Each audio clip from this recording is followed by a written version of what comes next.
Neat paper leakage బాధితులకు న్యాయం చేయాలి కదా. ప్రభుత్వానికి ఆ బాధ్యత లేదా? వరుసగా పేపర్లు లీక్ అవుతుంటే దున్నపోతు మీద వాన పడ్డట్టుంటారా? మొదట విద్యామంత్రి ధర్మేంద్ర ప్రధాన్ రాజీనామా చేయాలి. అది మాత్రమే సరిపోదు. ఇతని అసమర్థత వల్లనే 11 మంది విద్యార్థులు ఆత్మహత్యలు చేసుకున్నారు. ఈ ప్రాణాలు పోవడానికి కారణం మంత్రి అసమర్థత, ప్రభుత్వ నిర్లక్ష్యమే. అందుకే ప్రభుత్వం వాళ్లకు పరిహారం ఇవ్వాల్సిందే అంటోంది సీజేపీ.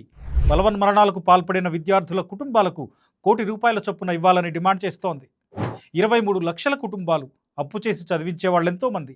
ఉన్నదంతా పిల్లల కోసమే ఖర్చు పెట్టే పేరెంట్స్ ఎందరో ఉంటారు. చివరికి ఆ పిల్లలే లేకుండా పోతే వాళ్ళ ఆవేదనకు అంతుంటుందా? ప్రభుత్వం వైపున్న లోపాలకు ప్రజల్ని బాధితులుగా వదిలేస్తే ఎలా? ప్రభుత్వం వాళ్ళని ఆదుకోవాలి కదా. ఇదే సీజేపీ చేస్తున్న డిమాండ్. ధర్మేంద్ర ప్రధాన్ రాజీనామాతో పాటు విద్యా వ్యవస్థలో అక్రమాలు, ప్రశ్నాపత్రాల లీకేజీలు, నిరుద్యోగం ఇలాంటి అనేక అంశాలపై కేంద్ర ప్రభుత్వాన్ని సీజేపీ నిలదీస్తోంది. జూన్ 6న ఢిల్లీలో నిరసనలు మొదలుపెట్టింది. ఆ తర్వాత అనేక నగరాల్లో జరిగింది. ఇప్పుడు మళ్ళీ ఢిల్లీలో జంతర్ మంతర్ వద్ద మరోసారి భారీ ధర్నా చేపట్టింది సీజేపీ. ఇంకో పక్క ప్రభుత్వం నీట్ మళ్ళీ నిర్వహిస్తోంది. కానీ ఇప్పుడు కూడా అనేక సందేహాలు వెంటాడుతున్నాయి. ఎందుకంటే నాగ్పూర్కు చెందిన ఓ విద్యార్థికి ఎగ్జామ్ సెంటర్ అబుదాబిలో ఇచ్చారు.